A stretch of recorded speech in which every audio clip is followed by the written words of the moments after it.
Qui est éternel, c'est Dieu. Mais comment ce qui est éternel peut sortir de l'éternité?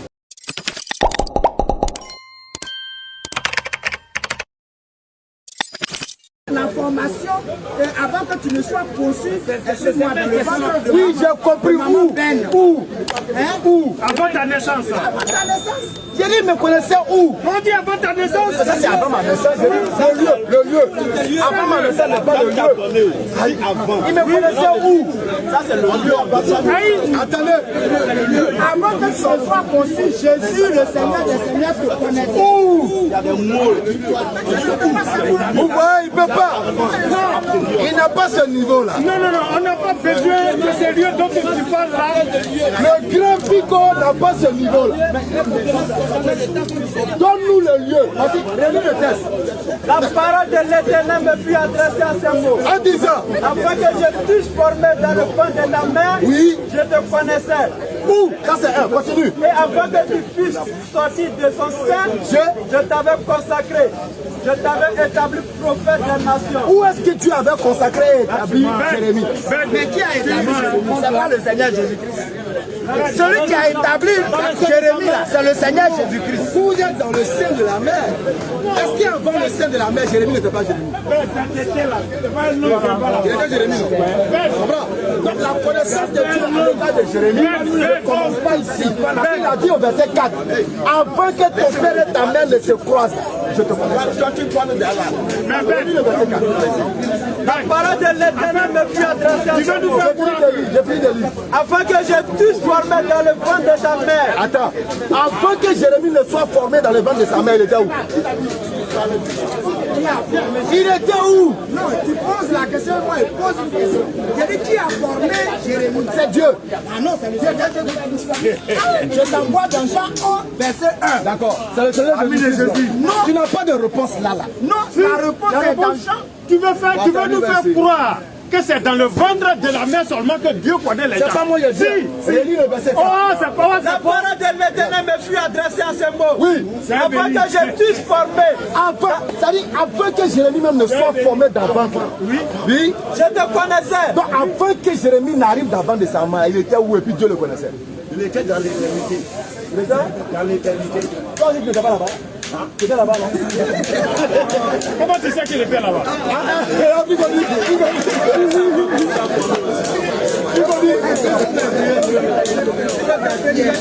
Ça va? On bouge pas. Pourquoi c'est en musulman seulement tu donnes? On bouge pas. Michel 5, on va comprendre. On bouge pas. Michel 5. On bouge pas. On n'a pas encore réglé le cadre. Parce que tu allais prendre Matthieu chapitre 8, verset 58 là-bas. Avant qu'Abraham ne fût, Jésus. Non, attends. Parce que pour comprendre Michel et tout ça, Michel, qu'est-ce que tu vas lire là? C'est ça le doigt vient de dire.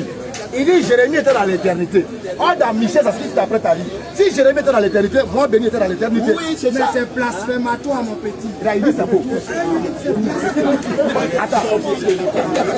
Viens, Pico. Le doyen dit qu'on est sortis tous de l'éternité. Toi, tu dis quoi? Nous sommes tous sortis de l'éternité. Attends-moi le problème. Mais qui a créé l'éternité? Mais c'est Dieu qui a créé l'éternité. C'est Dieu qui a créé l'éternité? Oui. Oh, Dieu c'est le Seigneur Jésus-Christ. D'accord. Si Dieu est le Seigneur Jésus-Christ, oui, alors comment fait-il encore pour sortir de l'éternité sur lui-même? C'est tout le mystère. Les musulmans, Jésus-Christ, le mystère.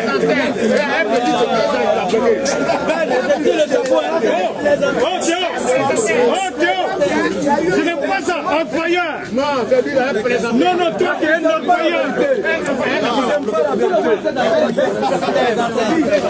Ben, tant que tu ne crois pas en Jésus, tu ne peux pas entrer dans le ciel. C'est pas ça le problème.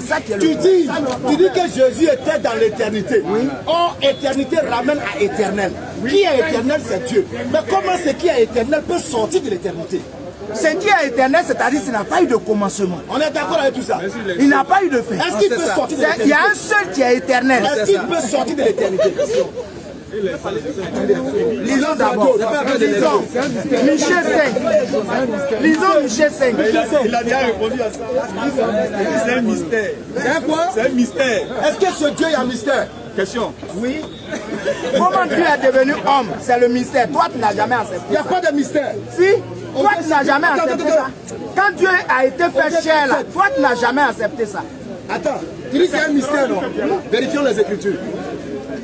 Au 4, le verset 7. On nous dit quoi? Plus ils se sont multipliés. Non, c'est pas ça. L'Éternel nous révèle à ses serviteurs. Lisons Colossiens 2. Pas Michel. Comme tu ne vois pas, lisons Colossiens 2. Il le révèle à ses serviteurs les prophètes. Colossiens 2. Non, c'est pas Colossiens. Pour moi, tiens, Amos 3, le verset 7. Amos 3, 7. Car le Seigneur, oui, l'Éternel, Dieu ne fait rien sans avoir révélé son secret à ses serviteurs. Ok, comme c'est un mystère, donne-nous le prophète auquel il a donné le mystère de l'explication de ce qui suit. lisons Colossiens 2. Verset 2. Verset 2 à 3. Colossiens 2.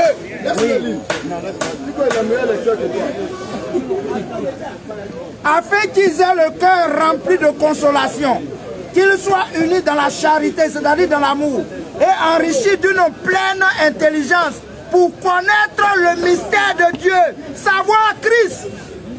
Mystère dans lequel sont cachés tous les trésors de la sagesse et de la science. Déjà on dit Amen. Déjà on dit pour connaître. On est pour connaître le mystère. Mais toi tu ne connais pas ce mystère. Bon, tu nous maintenant le mystère là. On va dire que c'est caché, on ne sait pas caché. Tu ne connais pas le mystère. Il n'y a pas de mystère, c'est connu. 1 Corinthiens 2, Donc verset 7. montre-nous où Jésus est Dieu là. 1 Corinthiens 2, verset 7.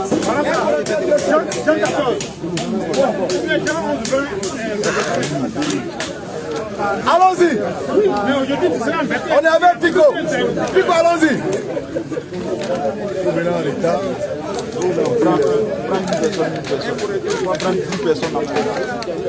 Pico, dépêche-toi, je prends une autre question. En attendant. 1 Corinthiens 2, verset 7. Ouais, il faut lire. En attendant. 2, verset 7.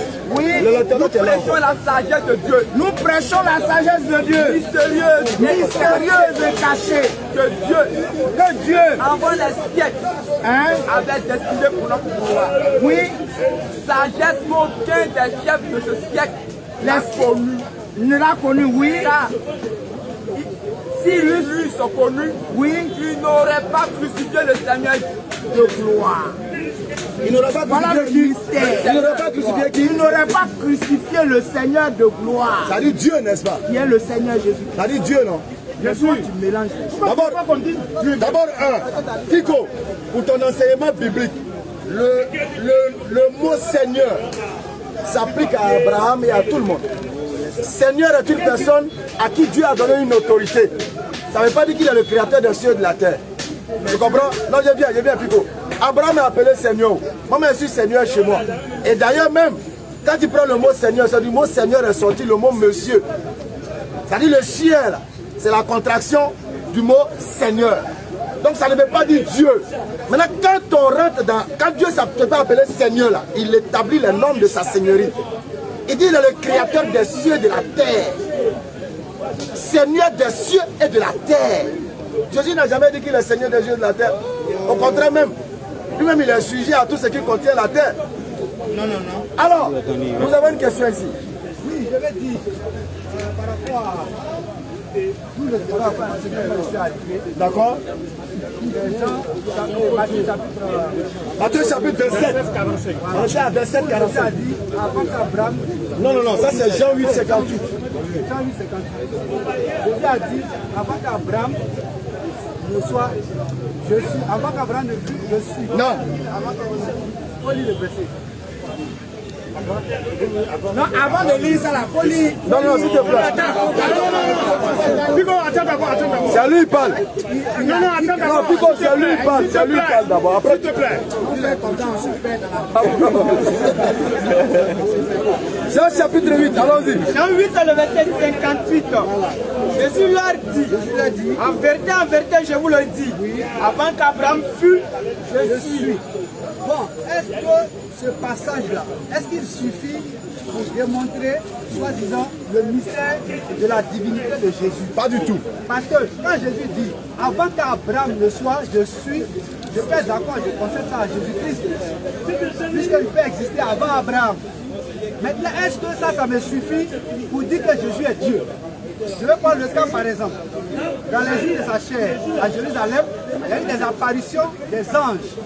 Je prends le cas de l'ange Gabriel. Il est apparu à Marie sous quelle forme? Angélique. Sous une forme angélique, n'est-ce pas? Ok. Maintenant cet ange-là, s'il apparaissait sous la forme d'un homme, et qu'il dit avant qu'Abraham ne soit, je fus, est-ce que ça fait Jésus là un Dieu? Pas du tout. Vous voyez? Donc si on veut se baser sur ce passage pour prouver que Jésus est Dieu, je vais finir en faux. Merci beaucoup. Parce que même les anges Michel, les anges Gabriel ont existé avant Abraham ou pas? Ils ont existé avant Abraham. Ils ont existé avant Est-ce qu'ils ont existé avant Abraham ou pas? S'ils ont existé avant Abraham ou pas, un ange va venir pour me dire qu'avant qu'Abraham ne soit je suis, cela ne veut pas de lui un Dieu. Donc ça, ce n'est pas un argument plausible. Maintenant, clair. Maintenant, il y a un autre passage sur lequel aussi les chrétiens se basent. Comme Vous êtes chrétien, bouddhiste, athée. Il faut te présenter d'abord. Il faut te présenter. À la Sorbonne, on ne se cache pas. Vous êtes bouddhiste. Je suis un chercheur de vérité. D'accord, donc on y va. Il est un chercheur de vérité. Allons-y. Bon. Lisons Exode 3, verset 13 il prend la parole, non, c'est pas grave. On reviendra à vous tout à l'heure. Allons-y, avant de terminer, on va prendre un autre derrière. Voilà. Maintenant, Jean chapitre 1, il dit, tout à l'heure il a parlé de l'éternité. Que c'est Dieu qui a créé l'éternité. Vous voyez, Dieu ne crée pas l'éternité. Parce que quand il prend le livre de Jean chapitre 1, où il dit au commencement était la parole. Vous voyez. Et ça encore, les chrétiens se basent dessus pour prouver la divinité de Jésus. Vous comprenez? Là encore, je m'exprime en faux. Pourquoi? Parce que le verset commence par au commencement était la parole. Et la parole était Dieu. Vous voyez, c'est le même Jean qui est en train de parler. Hein?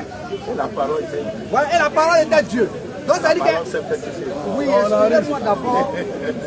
Quand il dit au commencement d'abord, est-ce que Dieu a un commencement? Non. Dieu n'a pas de Première commencement. question. Donc le commencement dont on parle là, ça fait référence à quoi? Voilà, donc si c'est au commencement, la parole était Dieu, donc ça veut dire que Jean qui écrit, sinon l'auteur de Jean qui écrit, il utilise le verbe à l'imparfait. Donc au commencement était la parole, et la parole était Dieu. Donc si la parole était Dieu, ça veut dire à un moment donné, cette parole était Dieu, et à un moment donné, elle ne sera plus Dieu. C'est pas vrai. Voilà, non. Ok, c'est bien compris, mais en même temps, voilà ce qui est parti. Lisons Somme 82, verset 6. Somme 82, verset 6, Jean 10, 34. Somme 82, verset 6, Jean 10, 34. On commence par Somme. Somme 82, oui. Le verset 6. On nous dit quoi? J'avais dit, vous êtes des dieux. Vous êtes des dieux. Vous êtes tous des fils du Très-Haut. Ok. Jean 10, 34. Jean 10, verset 34. Jésus leur répondit.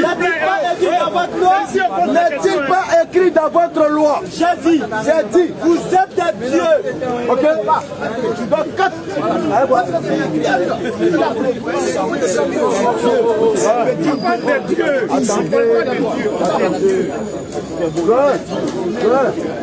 Quand Dieu parle là, il parle à un petit Dieu. Mais ça dit même qu'il faut que vous étiez des dieux. Est-ce que quand Dieu parle là, il parle à un petit Dieu? Oui. C'est toi qui es petit Dieu. C'est ça.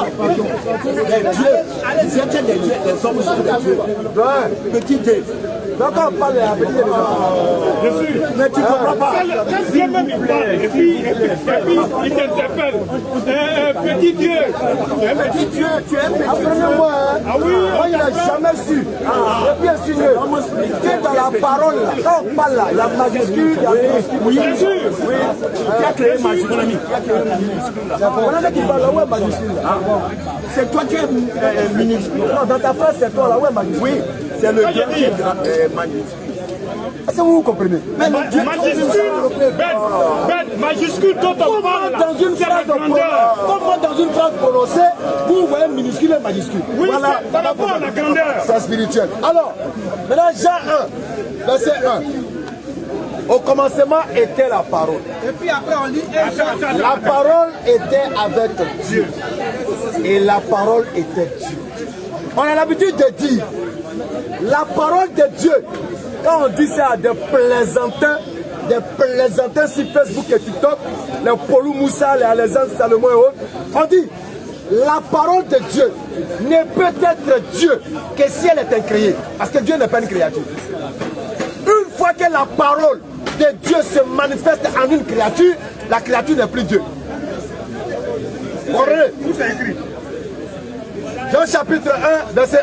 Jean 1, le verset 1. On nous dit quoi? Au commencement était la parole. Oui. Et la parole était avec Dieu. Oui. Et la parole était Dieu. Jusque-là, la parole de Dieu est Dieu. Continue.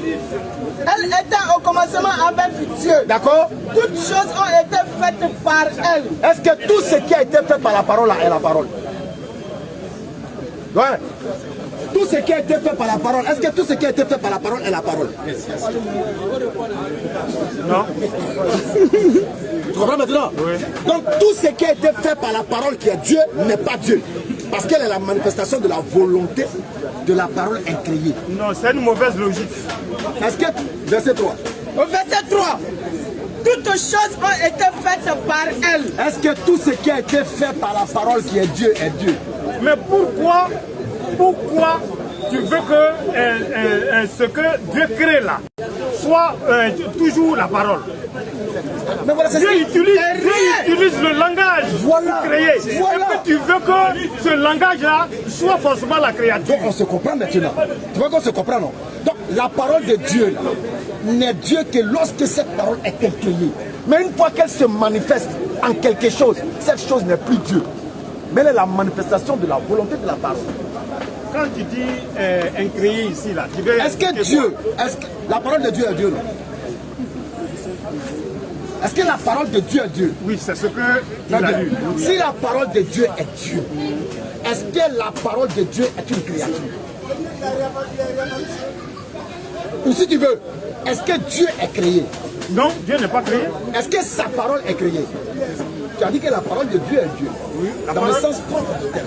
Oui, c'est ce qu'on a lu. Ok. Est-ce que si Dieu n'est pas créé, est-ce que sa parole qui est lui est créée? Mais c'est Dieu même qui crée. Non, est-ce que c'est pas Dieu qui crée? On a compris. Oui, c'est Dieu qui crée. Si Dieu... Et la parole même a été créée par Dieu lui-même. Dieu vient. Si Dieu est incréé et que sa parole est lui, est-ce que cette parole-là est une créature? C'est ce qu'il te dit là. Que c'est Dieu lui-même qui crée. Pourquoi tu veux que la parole crée Dieu? Ok, il crée à partir de quoi? Tu veux que la parole crée Dieu? Il crée à partir de quoi? Lui, il crée. C'est une toute puissance. Toi, il crée à Dieu partir est de quoi? toute puissance. Il crée à partir de quoi? Il crée quand il veut. Non, à partir de quoi? Non. Pourquoi tu veux? Somme 33, le verset 6. Écoute ça. Les cieux ont été faits par la parole de l'Éternel. Donc Dieu crée avec quoi?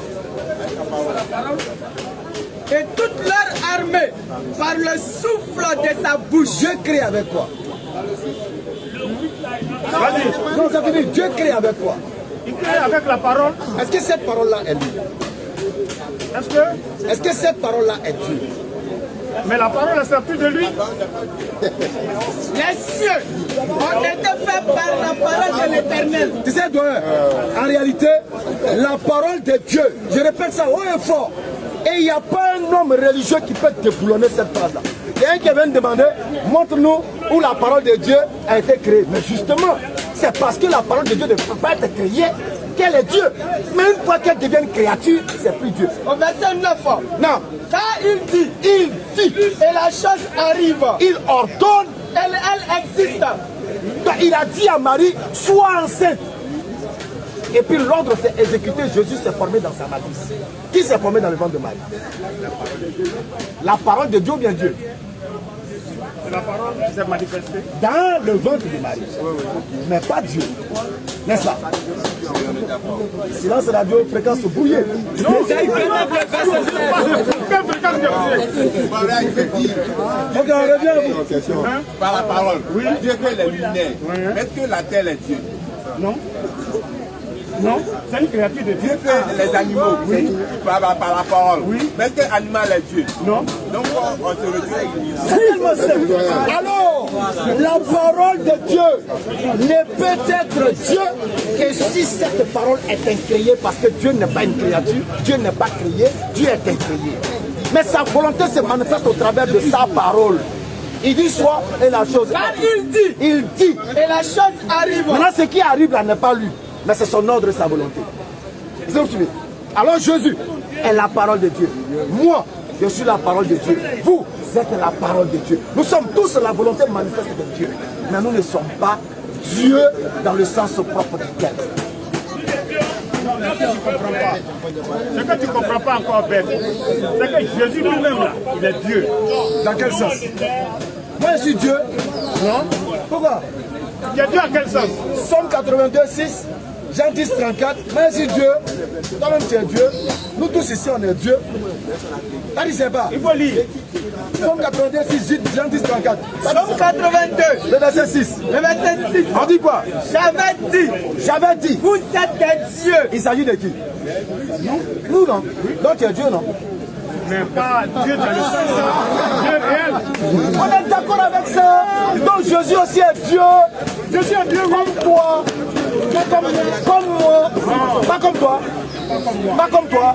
Montre-moi une seule différence entre Jésus et toi qui fait qu'il n'est pas comme toi, Dieu. Jésus est Dieu. Je te donne une chance. J'ai dit Jésus est Dieu. Donne-nous une seule preuve qui fait que Jésus est Dieu, pas comme toi. Une seule preuve. Une. Moi, je te donne une preuve pour te montrer que Jésus est Dieu comme toi et moi. D'accord, donne-moi ta preuve. Ah, tu n'as pas de preuve. Toujours dans Jean 1. Allons à partir du verset 10. Jean 1, le verset 10. Non. Elle était dans le monde. Oui. Et le monde a été fait par elle. Et le monde ne l'a point connue. Continue. Elle est venue chez les siens. D'accord. Et les siens ne l'ont point reçue. Verset 12, 13 là-bas. Au verset 12. Bam. Mais à tous ceux qui l'ont reçu. Écoute bien. Mais à tous ceux qui l'ont reçu. Oui. À ceux qui croient en son nom. D'accord. Elle a donné le pouvoir de devenir enfants de Dieu. Lesquels sont nés. Non. Non du sang. Non de la volonté. Ni de la volonté de la chair. Ni de la volonté de l'homme. Mais de Dieu. Ça veut dire que toi et moi là, nous ne sommes pas nés de la volonté de nos pères et mères, mais de la volonté de Dieu. Et nous sommes la parole de Dieu. Et nous sommes des dieux. Dans le sens où, quand tu prends le livre de la Genèse, Dieu dit, faisons l'homme à notre image et selon notre ressemblance. Est-ce que tu connais la ressemblance et l'image? Parenthèse, je reviens à vous. Non, il y a le frère là qui a une question. Non, il est avant toi. Non, il est avant toi. Non, il est avant toi. Maintenant, tu lui demandes la permission. Ça, c'est maintenant l'arrangement entre vous. Non, c'est pas fort. Afin de savoir, dans le Coran, il y a un ange. Il y a un ange dans le Coran. Il y a un ange dans le Coran qui s'est présenté à Marie. L'ange Gabriel. Sous la forme d'un homme parfait. Donc moi je voulais savoir. Allons-y. La nature de l'ange selon le Coran, c'est un esprit ou ce sont des êtres humains? L'ange est un esprit. L'ange est un esprit. C'est pourquoi quand il vient s'adresser à l'homme, il vient devant l'homme dans la forme humaine. Parce que dans sa forme angélique, il ne peut pas venir, il va effrayer l'homme. Donc il se forme un corps. Par la volonté de Dieu, il se forme un corps. Il s'est présenté à un être. Exactement. Afin de véhiculer son message. Exactement, par la volonté de Dieu. Ok. Alors, pourquoi il a cité ce verset? Parce que les chrétiens nous disent si l'ange a pu prendre un corps, pourquoi Dieu ne peut pas prendre un corps? Ah bon? Ok, il n'y a pas de problème. À la fin de toutes choses aussi, l'ange va mourir. Est-ce que Dieu va mourir? L'ange va voir. L'ange qui s'est présenté à Marie sous la forme humaine. Quand on vous dit venez prendre les versets, moi je suis chargé des versets mais je ne maîtrise pas les chiffres. Je peux te faire toute la littérature, Bible et Coran, mais les chiffres là c'est mon problème. Je vais te montrer dans la Bible, Satan il est quoi? C'est un esprit non? C'est un esprit non? Mais Satan sera brûlé. Depuis là on brûle un esprit. Hein? Selon la Bible, Satan sera brûlé dans le feu. Qui va le brûler? Celui qui l'a créé. C'est les humains, mais c'est Dieu. Celui qui l'a créé. Oui. D'accord, mais est-ce que c'est un humain? Il est rapport à lui. Alors, donc je pose ma question. Je dis, un ange. En islam, on t'enseigne, peut-être t'as le courant. L'ange de la mort qui tue là, lui-même il va mourir. Maintenant, puisque tu dis, l'ange meurt, est-ce que Dieu meurt? Alors, Donc comment tu peux venir prendre, oui, Gabriel est devenu un homme. Si Gabriel est devenu un homme, c'est que Dieu peut devenir un homme. Ça où? C'est Dieu qui octroie tout pouvoir à sa créature de faire ce qu'il lui veut. Dieu peut devenir un homme, Dieu ne peut pas devenir un homme. Dieu ne peut et ne pourra jamais devenir un homme. Tu sais pourquoi? Hein? Parce que tout simplement, le pouvoir de Dieu est un pouvoir qui ne lui permet pas de faire toutes choses, de faire n'importe quoi. Je m'explique s'il te plaît. Frère, est-ce que Dieu peut mentir? Pourquoi? Pourquoi? Est-ce que Dieu peut mourir? Pourquoi? Parce qu'il ne peut pas mourir. Tu as vu, non? Hein? Tu comprends maintenant? Voilà, donc ta question me demandant pourquoi Dieu ne peut pas devenir un homme là. Voilà ta réponse. Parce qu'il est trop glorieux pour être un homme. Et puis il va être un homme là. Pour faire quoi? Pour montrer quoi? Dis-moi, Dieu devient un homme pour montrer quoi? Donne-moi une seule raison qui justifie que Dieu devienne un homme. Une seule raison, une. Réfléchis. Et puis tu me donnes une raison qui va justifier le fait que Dieu devienne un homme. Je suis prêt à me battre, c'est une raison. Peut-être à cause de son omniprésence. Quand tu dis omniprésence, il a besoin d'être homme. Il peut nous apparaître sous la forme. Mais quelqu'un qui est omniprésent n'a pas besoin d'être un homme. Ça veut dire qu'il est partout. Partout et nulle part à la fois. Il est partout, comment tu peux le voir? Mais tu dis qu'il est omniprésent. Là où nous sommes actuellement, Dieu est là. Est-ce qu'il a besoin d'être un homme pour être là? Oui, il est parmi nous ici. Donc l'omniprésent détruit déjà qu'il devienne un homme. Donne-moi une seule raison. Et je pose la question à tous les chrétiens. Donnez-nous une seule raison qui justifie que Dieu puisse devenir un homme. Une seule raison. Oui, pour nous montrer la bonne manière de vivre. Pour nous montrer la bonne manière de vivre. Amos 3:7. Amos 3, le verset 7. Pour que Dieu nous montre la bonne manière de vivre là, qu'est-ce qu'il fait? Dieu ne fait rien. Dieu ne fait rien sans révéler ses secrets à ses serviteurs et les prophètes. Si Dieu veut te montrer la bonne manière de vivre, il va envoyer qui? Un prophète. Oui, mais c'est pas seulement par le prophète que... Attends. C'est pas seulement par le prophète que Dieu nous parle. Moi, dans mon sommeil, Dieu peut me parler. Vous voyez? Voilà. Vous dites que Dieu peut vous parler dans mon sommeil. Oui, et Dieu me parle même. Et ça, je ne refuse pas. Oui, parce que Dieu s'adresse à l'homme par des visions, par l'envoi de prophètes, etc. Pour que derrière un voile. Le Coran a dit, je ne refuse pas.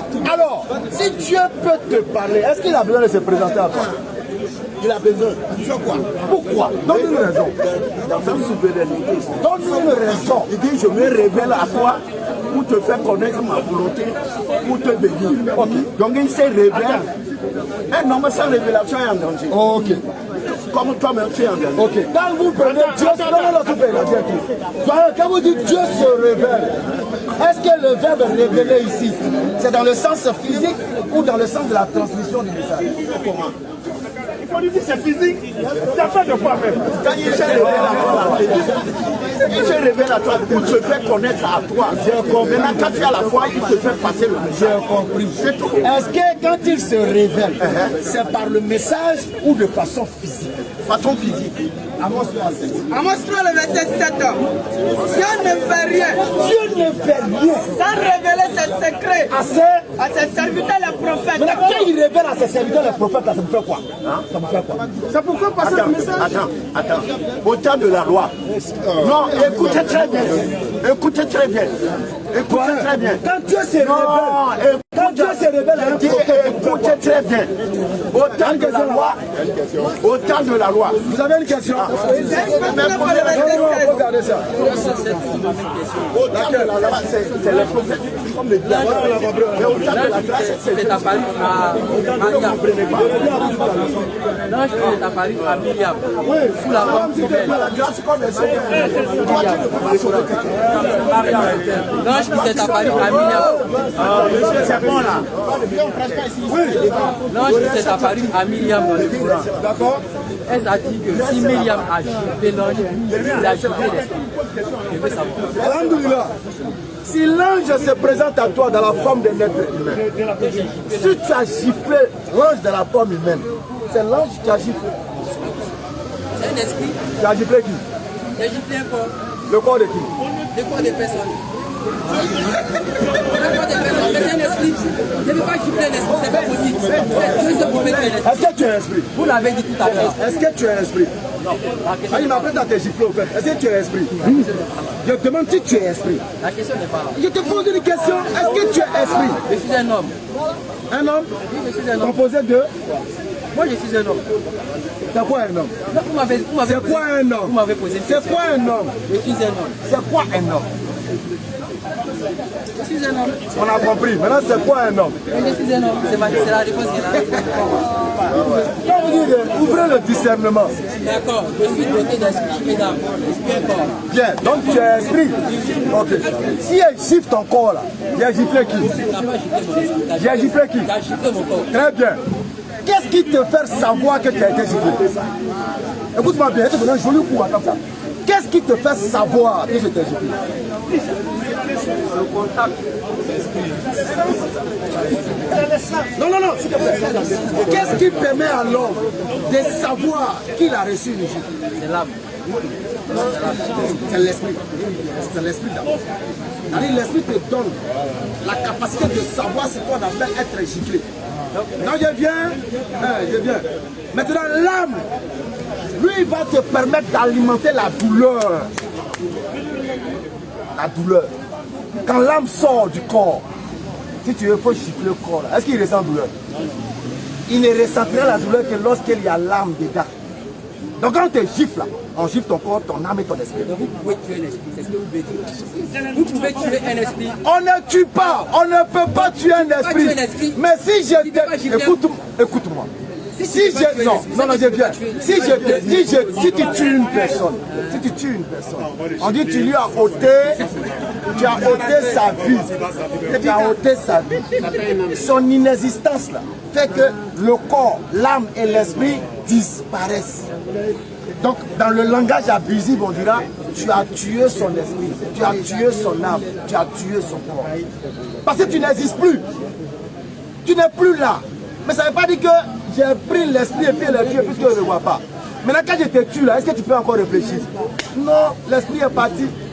Est-ce que tu peux encore ressentir? Non, l'âme est partie. Donc, voilà, si on veut mieux s'exprimer, tuer un homme, c'est lui ôter la vie, c'est lui ôter l'âme et l'esprit. Ça ne veut pas dire que j'ai tué physiquement ton esprit. Mais est-ce que sans ton esprit et ton âme là, est-ce que tu es un homme? Non. Tu vois moi? C'est vrai qu'on ne peut pas tuer l'esprit, on ne peut pas tuer l'âme. Mais quand tu tues un homme, tu tues toutes tes entités en même temps. Parce qu'ils disparaissent, on ne les voit plus. Je ne sais pas si je ne vais pas comprendre. Bien, bien. Donc quand tu gifles, si tu gifles un ange dans une forme physique, tu as giflé l'esprit qui a pris le corps physique. Ça ne veut pas dire que tu as attrapé l'esprit qui est la tolo. Non. Mais c'est ce que ça veut dire. C'est ce que vous dites d'ailleurs. C'est compliqué, hein? Ok. C'est chaud. Dieu.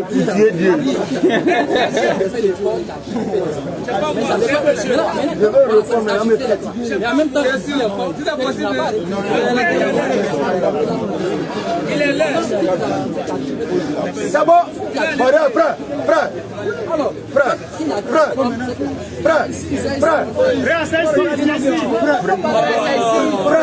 Frère.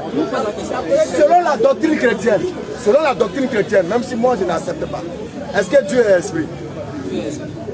Est-ce qu'on peut insulter un esprit? Mais est-ce qu'on n'insulte pas Dieu? On insulte Dieu. On ne peut pas comprendre ça dans le sens littéral. Un homme ne peut être un homme que s'il a âme et esprit. S'il n'a pas l'esprit là, il ne peut pas te définir ce qu'on appelle gifler. Parce qu'il faut avoir la réflexion, la raison et l'intelligence pour savoir ce qui c'est que gifler. Maintenant, tu ne peux pas ressentir. Si l'âme est extraite du corps, tu ne peux ressentir aucune douleur. Donc pour ressentir la douleur, il faut quoi? Il faut ton âme. Donc en réalité, qu'est-ce qui ressent la douleur? Qu'est-ce qui ressent la douleur? Tu as vu, non? Parce que si j'enlève le corps de l'âme, tu ne peux pas ressentir de douleur. Cette peau-là, quelqu'un qui est mort, tu as déjà vu un corps ressentir une douleur? Mais à quel moment on dit qu'il est mort? L'âme est partie. Donc il ne ressent plus de douleur. Mais pourquoi il ressentait la douleur? Parce que l'âme était là. Donc, si on veut bien ouvrir les yeux et aller au-delà des lettres, qui ressent la douleur, c'est l'âme. Sinon, à l'absence de l'âme, le corps allait ressentir la douleur. Est-ce que nous sommes d'accord? Voilà. C'est ça qu'on appelle, il faut élever l'intelligence. Maintenant, il y a des gens qui vont dire, mais il raconte quoi? Il raconte... Oh, la vérité est là. Un corps sans âme ne ressent aucune douleur. On est d'accord? Il n'y a pas quelqu'un qui va dire, un corps sans âme ressent la douleur. C'est impossible.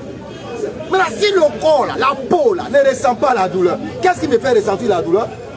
C'est l'âme. Donc, il ressent la douleur en réalité. C'est l'âme. Oh, je ne vois pas l'âme. C'est profond.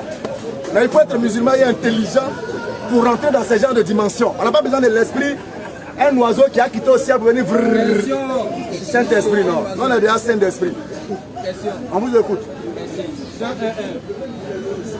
Non, attends. Venez vers ici pour qu'on puisse vous voir. S'il vous plaît. Non, venez ici. On a compris, on va lire. Au commencement était la parole était avec Dieu, la parole était Dieu. Non. Première question. Allons-y, la parole est quoi? D'accord. Allons-y, toi. Oui. Première question. Selon Jean 1, la parole est quoi? On dit la parole est Dieu. Jean 1, 14. Jean 14. Et la parole a été faite chair. D'accord. Question? Donc, la parole est Dieu. La parole est Dieu. Oui, oui. Et que ce Dieu-là, il est devenu homme. D'accord. Jean 1, 14. Vous dites que c'est nous chrétiens, on invente cette doctrine. Non, lisez-nous le verset 3 du même chapitre. Oh, il n'y a pas le doucement. Ça devient bon, c'est pas trop. Jean 1, Il m'a dit que la parole est Dieu. Jean 1, 14. La parole que Dieu est devenu un être humain. Donc Dieu est devenu un homme. On a compris. Pourquoi vous nous reprochez? On a compris. Pourquoi vous nous reprochez ça? On vous reproche cela. On vous reproche cela. Par quoi? Lisez le verset 3 du même chapitre. Le verset 3. Oui. Toutes choses ont été faites par elle. Est-ce que vous êtes aussi la parole? Et rien de ce. Est-ce que vous êtes aussi la parole? Bonjour, bonne arrivée. Est-ce que vous êtes aussi la parole? Je ne suis pas la parole de Jean 1. C'est quoi? La parole, on parle de la parole de Jean 1. Oui. C'est elle qui est Dieu, et c'est elle qui est devenue un être humain. Maintenant, verset 3. Moi, je ne suis pas la Ok, parole de Jean. verset 3, on dit quoi? Elle a créé toutes choses. Est-ce que vous êtes la parole? Quelle parole de Jean 1? Oui, Jean 1. Non.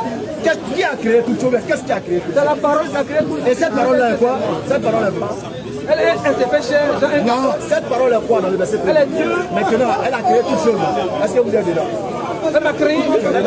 Donc, tu as aussi la parole. Non. Tu n'as pas la parole. Prends le verset. Elle m'a créé. Prends le verset 12 du même chapitre. Le verset 12 du même chapitre. C'est quel chapitre? Jean là. 12. Mais à tous ceux qui l'ont reçu, c'est ça? À ceux qui croient en son nom, elle a donné le pouvoir de devenir enfant de Dieu. D'accord, continue. Ah, pardon. Lesquels sont nés, non de la chair, ni de la volonté de la... Bon. Lesquels sont nés, non du sang, ni de la volonté de la chair, ni de la volonté de l'homme, mais de Dieu. Je continue? Non, explique. Si tu veux te poser des questions, Vous êtes nés selon la volonté de vos pères, de votre père, de votre mère, ou bien de la volonté de Dieu.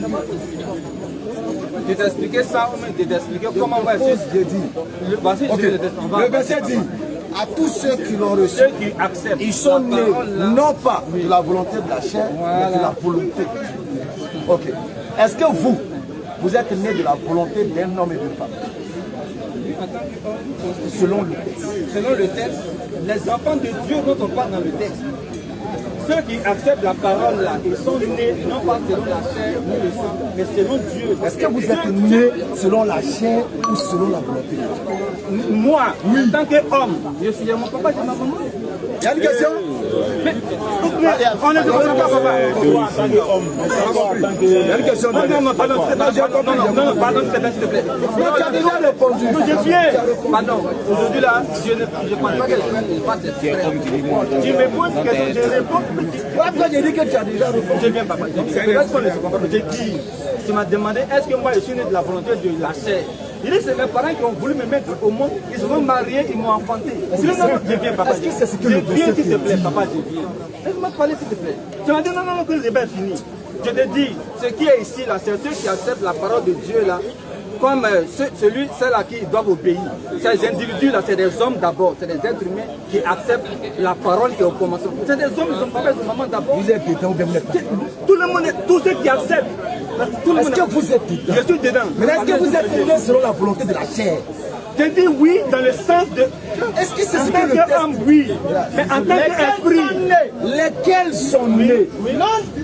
Non du sang. Je suis né de l'esprit de Dieu. Non du sang. Oui, de la volonté de la chair. Le sang de qui? Ça ne vient pas d'un homme. Non, lesquels sont nés non du sang? Le sang de qui? Le sang de l'homme. Quel homme? Tout homme. De ton père et de ta mère. Oui. Mais pour répéter, pas dire les choses clairement. Ceux qui sont nés, ils ne sont pas nés. Lesquels sont nés? Lesquels sont nés? Non du sang. Non du sang, c'est-à-dire non de ton père et de ta mère, vas-y. Ni de la volonté de la chair. Ni de la volonté de la chair, du père et de la mère. Ni de la volonté de l'homme. Mais de Dieu. Oui. Maintenant, comment toi tu es né de la volonté de Dieu? Comment? On dit tous ceux qui acceptent la parole là. Verset 3. Oui, vas-y. Verset 3. Verset 3. La parole. Toutes choses ont été faites par elle. Oui, vas-y. Je dis, j'en rends témoin de la parole. Quand tu acceptes cette parole là, tu es né de Dieu. Tu me demandes comment tu es né de Dieu? Je suis né de Dieu en croyant en cette parole. En croyant en cette parole. Maintenant, verset 3. Toutes choses ont été faites par elle. Et rien de ce qui a été fait n'a été fait sans elle. Toi, tu as été fait comment? Je suis une créature de Dieu. Comment? Non, il ne répète pas, il joue avec les mots. Non, je te comprends pas. Non, pardon, non, excuse-moi. Tu as été fait comment? Non, je sais pas. Je vais m'excuser, mais franchement, je ne comprends pas. Pardon, je ne peux pas avoir l'impression que je vais... D'accord, on va répéter. On commence à écouter la parole. Je ne sais pas où est le pronom. Et la parole était avec Dieu. Et la parole était Dieu. Verset 3. Toutes choses ont été faites par elle. Toutes choses ont été faites par qui? Par la parole dont je parle. Ok. Tu es dedans, non? Oui. Je suis dedans, non? Oui. Est-ce qu'on a parlé d'abord de l'acceptation? Non. Pas encore? Non. On est fait par la parole. Oui. Comment? Par création. Donc Dieu a dit à nos pères et mères, soyons et nous sommes. Non. On parle de la création de l'univers. Dieu a créé toutes choses. Non, s'il te plaît, papa. Pardon, il faut que je comprenne ma vie. Dieu a dit, Dieu a créé Adam et Ève. C'est par Adam et Ève que nous sommes là. Ça, c'est la première création, c'est la première naissance. Mais la deuxième naissance dont on parle, qui n'est plus de l'homme, de la chair de l'homme, c'est la naissance spirituelle par la foi, par l'acceptation de cette parole-là. Jésus a dit par Nicodème, il faut naître de nouveau. Donc, franchement, je te comprends. Donc ça veut dire que mon père et ma mère, donc mon père et ma mère ne m'ont pas conçu par la parole de Dieu. Ils t'ont fait naître de manière biologique, non pas par la parole de Dieu. Non, la parole de Dieu, c'est le sang de Jean 1. Verset 3. Toutes choses ont été faites par elle. Est-ce que je suis dans toutes choses? Oui, en tant que créature, tu es dans ça. Tu es contenu en tant que créature. Maintenant, moi, en tant que créature, moi, béni, en tant que créature, ici dans le verset 3. Oui. Maintenant, j'ai été fait par Dieu comment? Tu as été fait par Dieu, comment tu as été créé? Oui, comment moi? Mais en tant qu'être humain, Dieu a créé deux entités, Anna et Ève, qui se sont reproduits. Voilà comment toi tu on a compris déjà. Dieu dit qu'il crée l'homme par quoi? Dieu dit qu'il crée l'homme par quoi? Jean dit que Dieu a créé, la parole a créé toutes choses. Toutes choses. Voilà. Donc ce qui veut dire que même si nos pères et mères se sont croisés là, qu'est-ce qui nous crée? Toutes choses. On dirait que là où il y a ton problème, il y a deux types de naissance. Toi, tu es né de manière humaine, dans la création originelle, par papa, par maman. Maintenant, j'en parle de la naissance spirituelle. Pour ceux qui croient, il ne faut pas le confondre. Est-ce que dans la naissance spirituelle, le papa n'intervient pas. C'est pas ton papa qui fait. Donc, il ne faut pas qu'elle. Est-ce qu'on peut naître de façon charnelle sans la volonté de Dieu? On peut, tout ce qui est né, par exemple, c'est Dieu qui a voulu que... Quand Dieu veut, là, il dit quoi? Quand Dieu veut une chose, il dit quoi? Somme 33, le verset 6. C'est-à-dire quand Dieu a voulu que moi je naisse à partir d'un homme et d'une femme, qu'est-ce qu'il a dit? Les cieux ont été faits par la parole de Dieu. Il souffle leur armée par le souffle de sa bouche. Quand il dit, la chose arrive, il ordonne et elle existe. Donc si j'ai été fait par la volonté de Dieu, c'est que Dieu a ordonné à mon père et à ma mère que je sois. Dieu a dit à ton papa et à ta maman de t'envoyer. Que béni soit. Je viens, s'il te plaît. Papa, c'est attention à chaque fois. Elle s'est compris. Vous ne pensez pas qu'on est là pour vous amener. On n'est pas été pris Nous, on connaît des on connaît des symptômes. Tu as dit que toi, ta conception humaine là, c'est Dieu qui a dit à ton papa et à ta maman, allez-y vous accoupler. C'est ce que tu as me dire. Je te dis qu'il y a deux types de naissance. Il y a une naissance biologique et une naissance spirituelle. Ouais. Toi tu dis, Général, écoute-moi. Il est en train d'expliquer le verset 3 en question. Toutes choses ont été faites par elle. Dans toutes choses là, la question t'est posée. Est-ce que nous sommes dedans? Tout le monde est dedans. Tout le monde est dedans. Nous sommes 33 pour te montrer, mais comment est-ce qu'il leur donne et puis ça se fait? Comment nous sommes ça? Comment on est sa volonté? Comment on est la volonté de Dieu? C'est ce qu'il t'explique. Somme 33 qui dit, verset 6. Somme 33. Tu veux m'expliquer ce que tu veux m'expliquer avant qu'il te lise. Tu veux m'expliquer comment Dieu a créé un verset 3. Toutes choses ont été faites par elle. Oui. Comment toutes choses ont été faites par Dieu?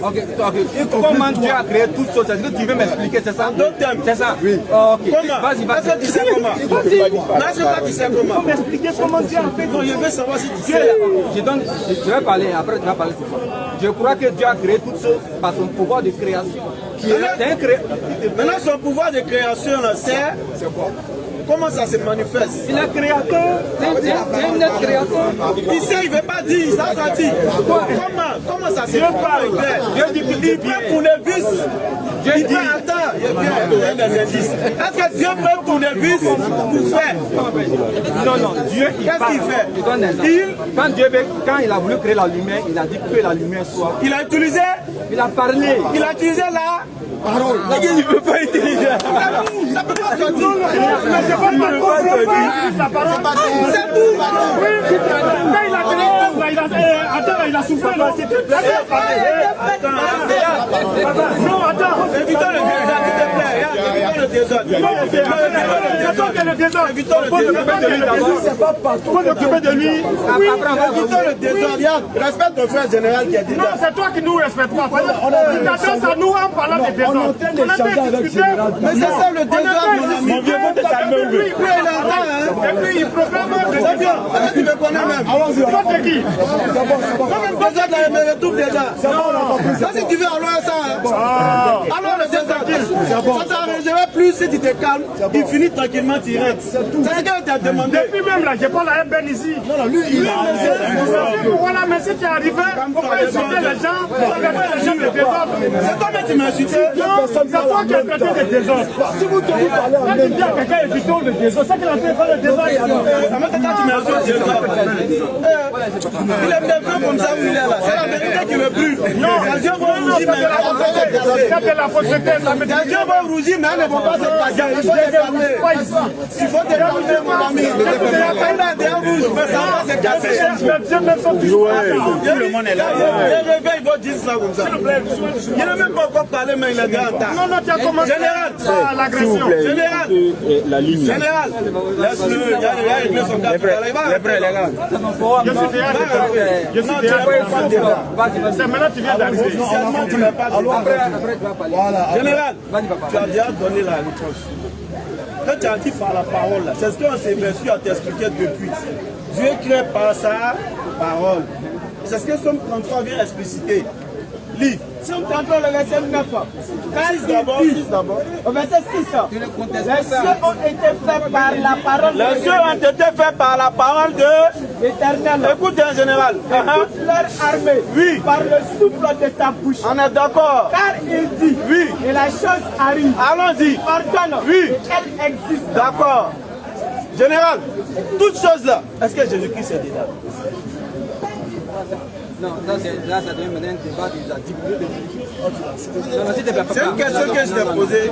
C'est pas un débat, c'est une question. C'est oui ou c'est non? Tu es en train d'aller dans le débat de la divinité. Ça arrive de nous écarter du terme. Mais moi, c'est où tu vas? Non.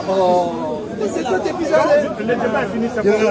Est-ce que tu as lu le verset 14? Est-ce que tu n'as pas lu le verset 14? Je vais te faire le rapport. Qu'est-ce que je fais on n'a pas le temps. Est-ce que tu as lu le verset 14?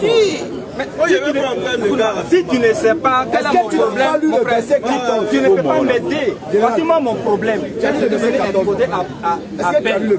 Je dis, Jean 1.1 dit que la parole est Dieu. Jean 1.14 dit que cette parole est devenue un homme. Donc Dieu est devenu un être humain, c'est tout ce que je lui dis. Maintenant, il te demande, est-ce que Jean 14 là, Jésus rentre dans toutes choses? Et ça c'est un débat. C'est pas débat, c'est une question. On est dans le même sujet.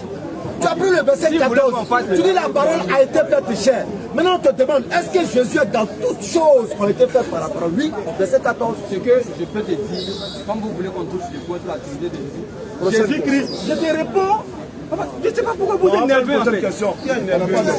On ne peut pas quand tu dis que tu consens de la divinité, quand tu dis qu'on de la divinité, c'est pas juste. On n'a jamais employé les gros mots. C'est pas juste. Est-ce que la parole de Dieu là est Dieu? Tu dis oui. Et on te demande que toutes choses ont été faites par la parole de Dieu. Est-ce que Jésus y compris toi, y compris moi, ou pas là? Je vais répondre par ce texte qui est là. Jean 1, Jean 1.3 dit que la parole là, c'est elle qui a fait toutes choses. Jean 1.3. La parole, tout a été fait par cette parole là. Or cette parole là, c'est elle qui est devenue un homme. Qui porte le nom de Jésus. Bon, quand tu dis elle est devenue, c'est pas juste même. Après tu vas parler, après tu vas parler. Faut bien employer la On a lu Jean 1.3 dit tout a été fait par elle. La parole elle est devenue un homme, c'est ce qui est écrit. La parole a été faite chez... Voilà, non, c'est important d'employer a été fait là. Parce que ça rentre dans le cadre de Somme 33. Mais quand tu dis que la parole est devenue là, non, c'est pas juste. La parole a été faite un homme. C'est ça qui est juste. Or la parole là, dans Jean 1.1, c'est Dieu. Dieu a été fait un être humain. Donc Jésus-Christ devient. Jésus-Christ ne fait pas une créature. S'il est la parole qui est devenue, on ne peut plus. C'est pour répondre à sa question, pour fermer la parenthèse. Dès lors qu'il est la parole, et que tout a été fait par cette parole-là, quand la parole devient tout comme ça, on ne peut pas dire que quelqu'un l'a créé. Est-ce que les anges, est-ce que la parole a été faite? Est-ce que la parole a été faite ange? La parole a été fait quoi? Est-ce que la parole a été faite ange? La parole de Jean 1 là? Non. Est-ce que la parole a été faite? Est-ce que la parole a été faite ciel? La parole de Jean 1? Non, non, non. La parole a créé le ciel, la parole a créé les anges. Quand la parole crée là, c'est que la parole... Non, non, non, excusez-moi.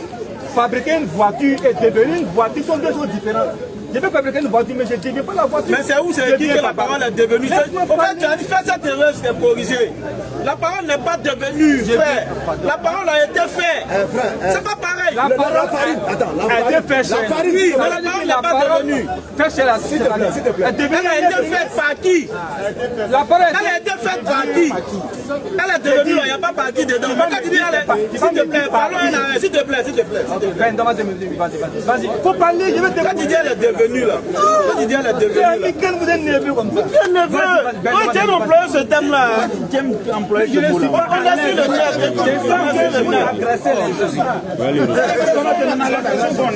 Il y a des mots là, il faut éviter d'employer. Moi, je dis ce que j'ai l'impression qu'il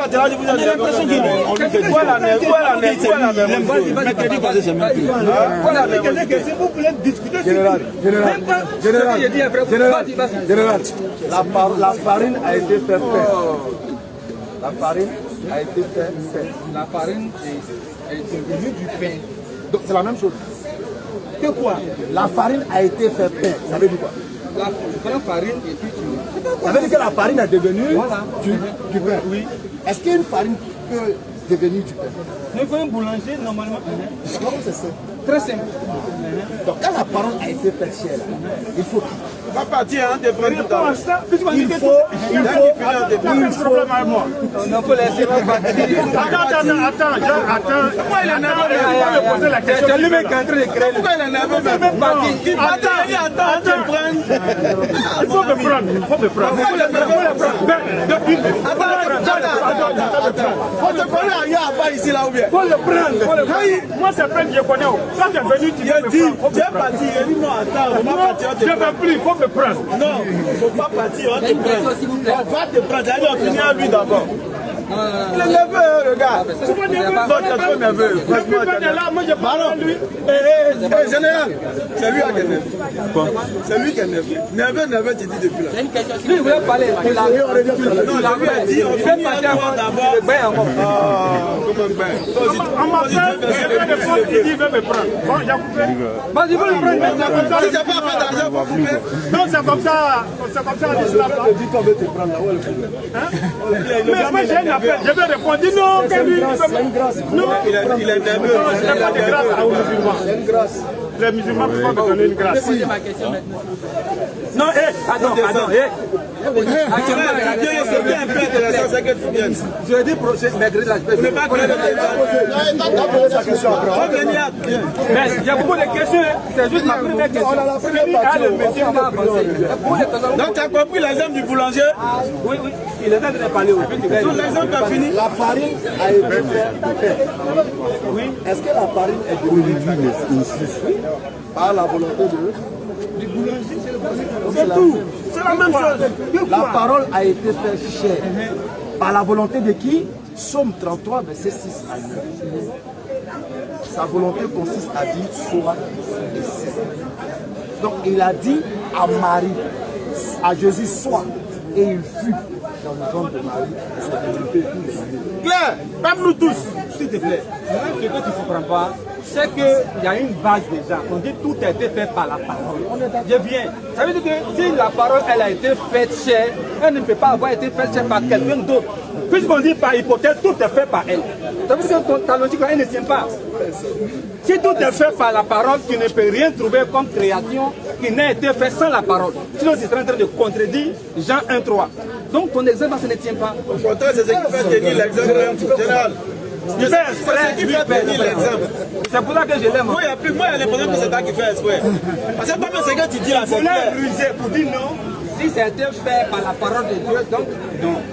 Jean est clair, toutes choses ont été faites par la parole. Est-ce que Jésus doit passer de toutes choses? C'est lui qui est la parole qui a fait toutes choses. C'est écrit où? Il ne peut pas avoir la Qui a dit ça? Je donne Qui a dit ça?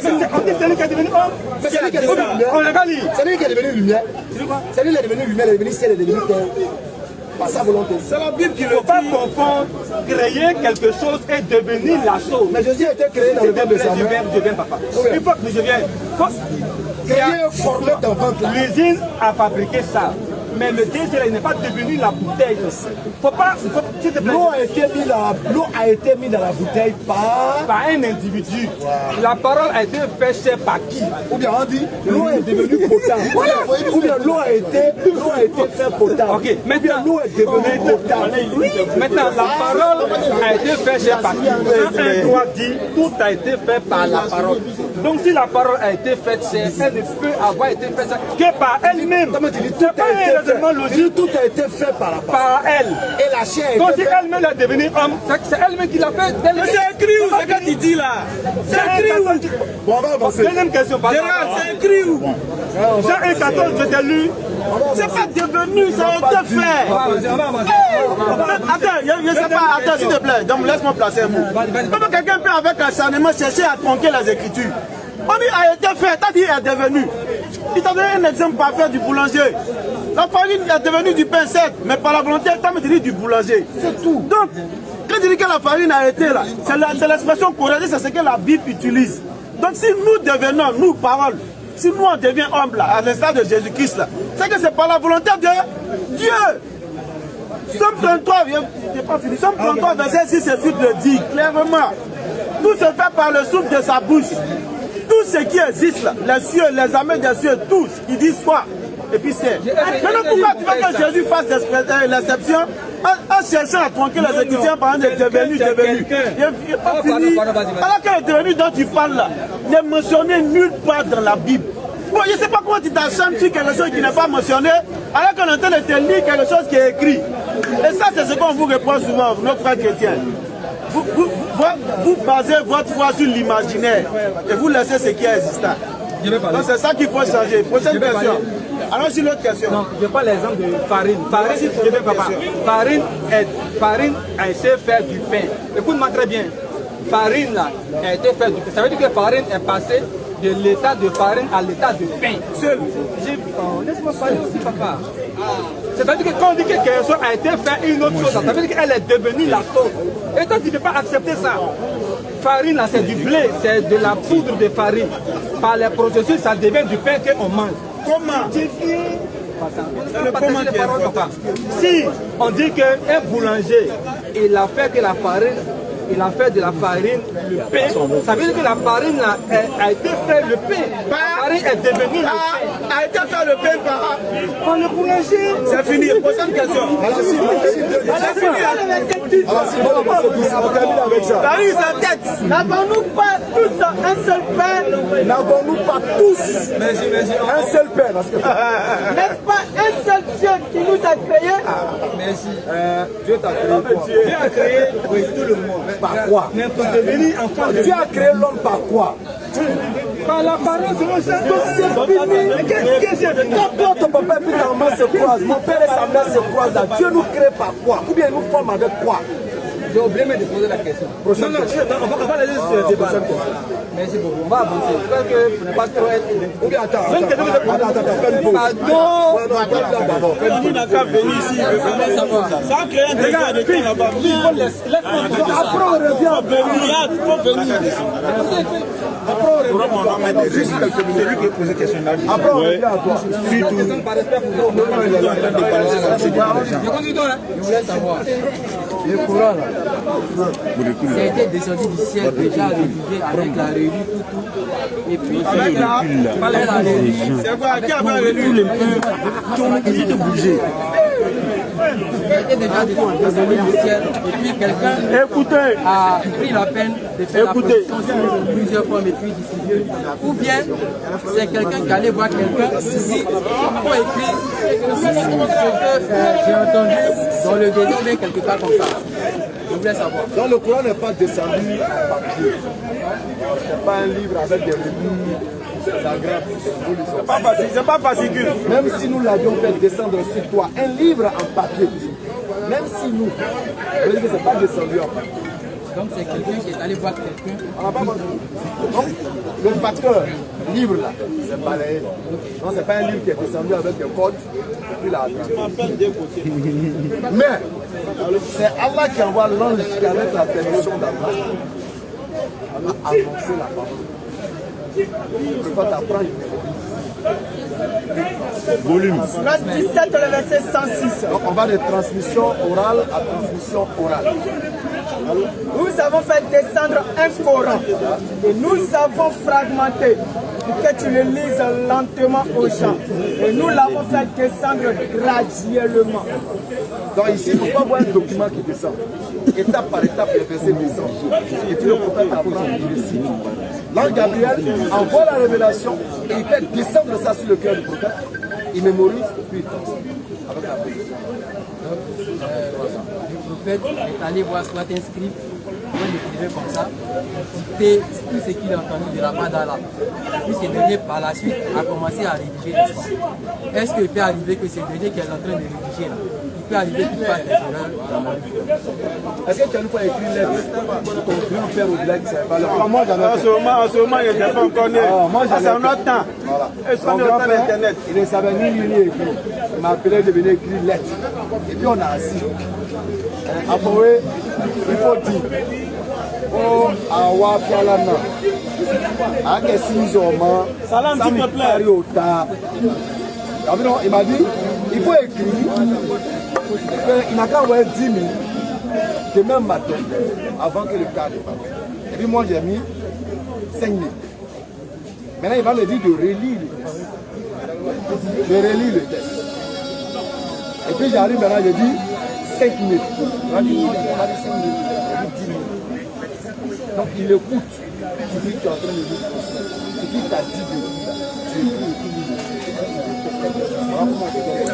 Et encore, pour ajouter ce que mon frère a dit, dans la particularité du Coran, le prophète sallam, il a demandé à de lire et puis l'écouter. Il y a beaucoup de hadiths où il demandait même à Ibn Massoud qui avait une excellente voix de lire le Coran et puis l'écouter. Jibril alayhi salam, l'ange qui lui révélait le Coran, venait réviser constamment avec lui. Et il a même écrit que dans le mois de Ramadan, qui a précédé son rappel à Allah, Djibril a répété 2 fois, a récité 2 fois avec lui tout le Coran complet. Pour dire qu'à chaque fois c'était vérifié. Il vérifiait avec les scribes qui écrivaient, là même vérifiait avec lui aussi. C'est pourquoi là il dit ça. C'est-à-dire que pour savoir s'il y a une erreur qui s'est glissée, il y a ce cas-là il dit. Surat 4, le verset 82. Ne médite-t-il donc pas sur le Coran? Ne médite-t-il donc pas sur le Coran? Ne méditons-nous donc pas sur le Coran? S'il provenait d'un autre cas-là. Ça veut dire que si un scribe s'était trompé pour ajouter une virgule là où il ne doit pas, ça veut dire que ça ne provient plus comme toi. Ça veut dire que ça ne provient plus exclusivement d'Allah. Si j'ajoute une virgule, ça veut dire que ça provient plus exclusivement d'Allah. Alors que nous on dit, le Coran provient exclusivement d'Allah. Il n'y a pas de point, il n'y a pas de virgule que l'homme a ajouté dedans. À l'inverse des autres livres, comme la Bible et autres. Donc Allah il dit, si le Coran provenait d'un autre qu'Allah, il y trouverait cette maintes contradictions. Nous y trouverons certes beaucoup de contradictions. Jusque-là, les détracteurs du Coran, c'est-à-dire, ils sont assis, ils s'asseyent et puis ils font étude. Ça ne passe pas. Ils ne peuvent pas trouver contradiction. Maintenant, certains parmi les ignorants qui sont les détracteurs de l'islam, ils ont désiré se pencher sur les titres quelques hadiths traduits en français, ils utilisent les mauvaises traductions et puis ils essaient de faire cogner la tête. Mais nous, on les a toujours ici. Ça ne peut pas passer. Le verset 102 à 103. Allons-y. Dit. Oui. C'est le Saint-Esprit Gabriel. Oui. Qui l'a fait descendre de la part de ton Seigneur. C'est une des transmissions du Coran. Gabriel. Verset 103. Et nous savons parfaitement qu'ils disent, ce n'est qu'un être humain qui lui enseigne le Coran. Or, la langue de celui auquel en faisant allusion à quelqu'un est étrangère, non arabe. Et celle-ci est une langue arabe bien claire. C'est comme la Bible écrite en grec, on dit non, c'est la parole. C'est un problème. Le Coran est sans doute un livre. Aucun doute. D'après vous, le même Coran dit qu'il a déclaré véridique la Torah également. Il a déclaré véridique les livres antérieurs. Non.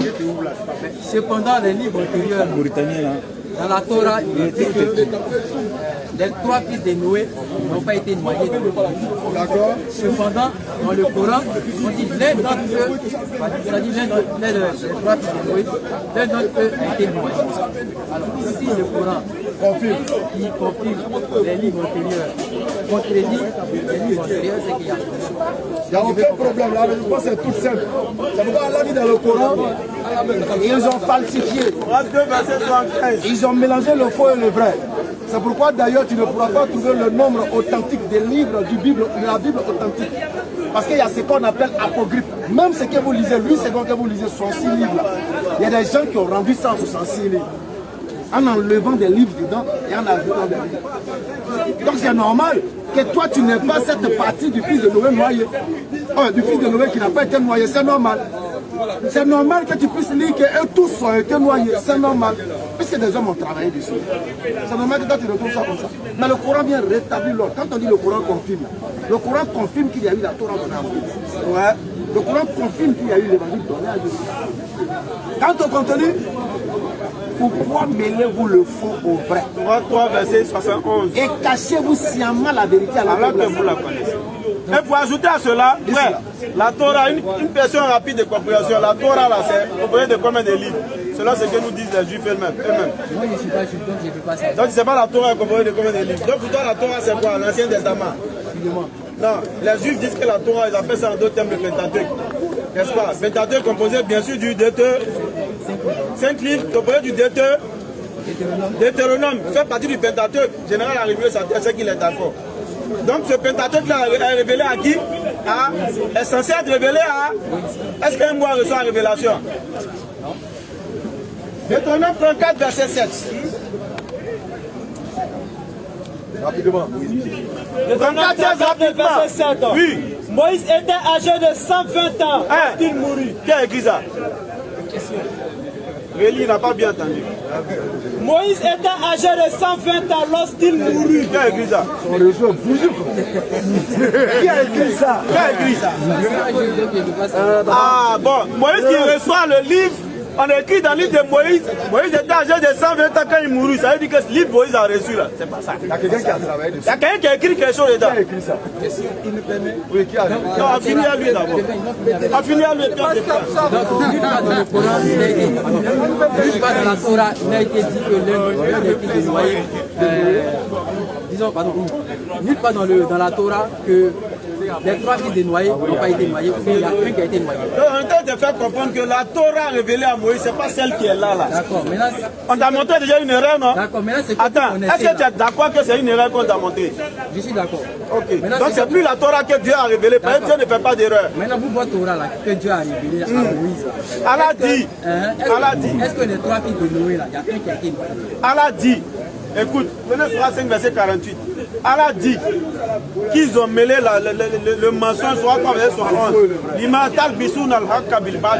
Pourquoi avez-vous mêlé le faux à la vérité? Attends, j'ai pas fini. Ils ont mêlé le faux au vrai. Et ils ont caché sciemment la vérité. Et ce n'est pas nouveau. Dans quelques vrais qu'il y a dans ce livre-là, Moïse l'avait prédit.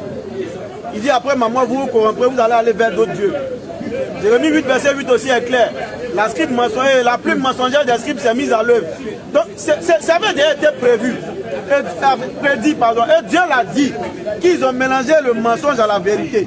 Maintenant, là, il parle du Coran dans ce livre. Allons-y, 5,48 rapidement. 5 le verset 48. Allons-y. Et sur toi, Mohammed. Après avoir cité l'évangile et la Torah, là, il dit sur toi, Mohammed. Nous avons fait descendre le livre avec la vérité. Le livre avec la vérité. Vous confirmez le livre. Quelle est donc cette confirmation? C'est pas pour dire que ce que les gens tiennent que c'est Torah, l'Ancien Testament, c'est pas ça. Vous dites que ce livre a été effectivement donné à Moïse. Ce livre qu'on appelle Torah, là, effectivement, ça existait à Moïse. L'évangile existait à Jésus, mais ce n'est pas les évangiles que les gens tiennent aussi. Donc c'est ça cette confirmation. Allons-y. Pour prévaloir sur lui. Maintenant, quand le Coran vient, c'est que le Coran dit là. Puisque nous n'a pas les traces de cette vérité dont le Coran parle là-bas, là. Ils ont mélangé ça avec le mensonge.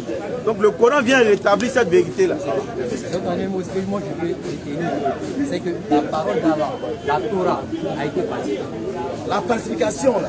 La parole d'Allah a été falsifiée. La falsification, ça veut dire on mélange le vrai avec le faux. Effectivement. Voilà. Donc la parole d'Allah a été mélangée avec du vrai. Exactement. La parole d'Allah. Oui. Quel est le problème? Est-ce que tu comprends ce qu'on dit? Je comprends. Tu connais les apocryphes? C'est des livres qui ont été extraits. On a enlevé, on a ajouté, on a mélangé, on a ajouté le livret dans le champ de blé. Ouais, comme Jésus l'a dit. Ça ne veut pas dire qu'Allah perd son autorité. Mais l'homme a usé de ce qu'il pouvait, il faut mélanger. Mohammed confirme la réception de la Torah par Moïse.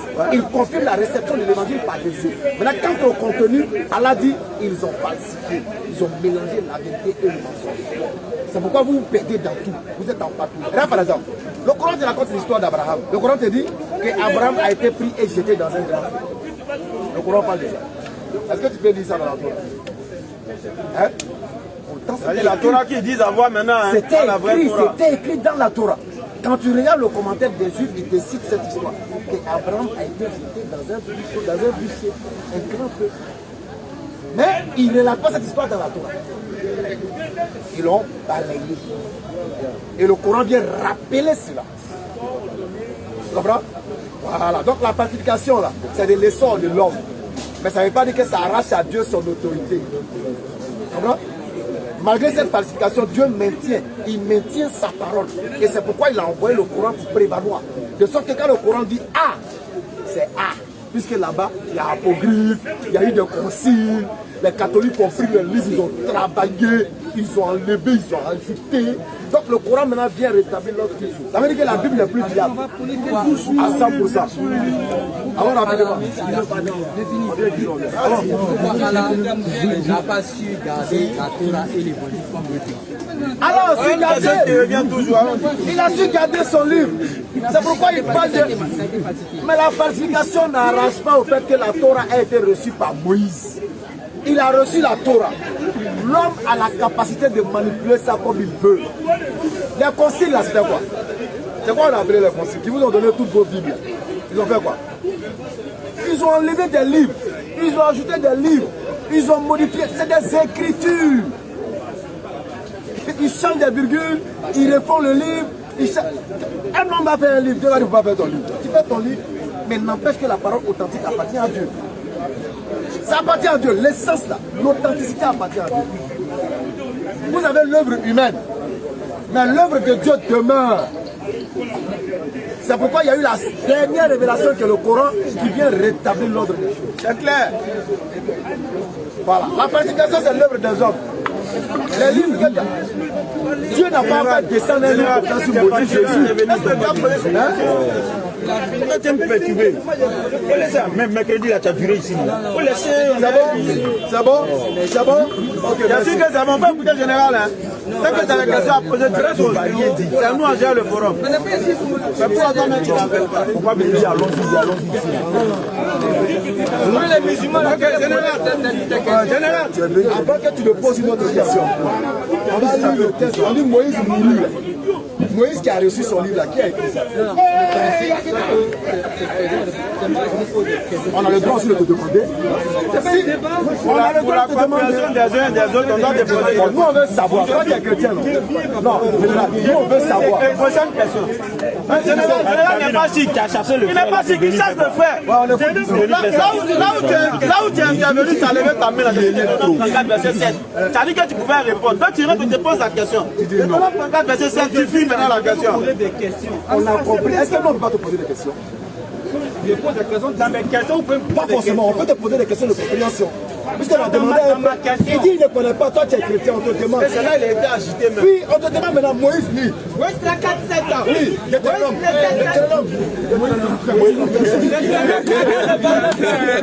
Moïse était âgé de 120 ans lorsqu'il mourut. Moïse était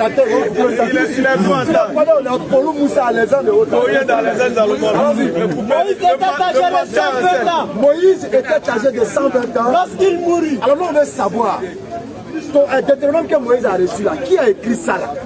Si le livre n'a pas été retouché là, qui a écrit ça? Il a été chercher sa Bible. Non, je vais montrer des textes. Ce qui s'est passé quoi?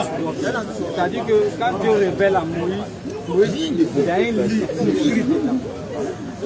C'est ce que je vais te montrer en fait. Il écrit, voilà au commencement tout à ce qu'il écrit. Là où il s'arrête, Moïse meurt. Celui qui succède Moïse là, il vient écrire dans le même livre. Donc qui a écrit? S'il te plaît. Alors, on n'a même pas dit. Moïse a écrit, il faut m'écouter. Moïse a écrit et Moïse est mort. C'est lui qui vient, il va donner une suite à ça. Quand Josué vient écrire son histoire, Josué précise comment Moïse est parti.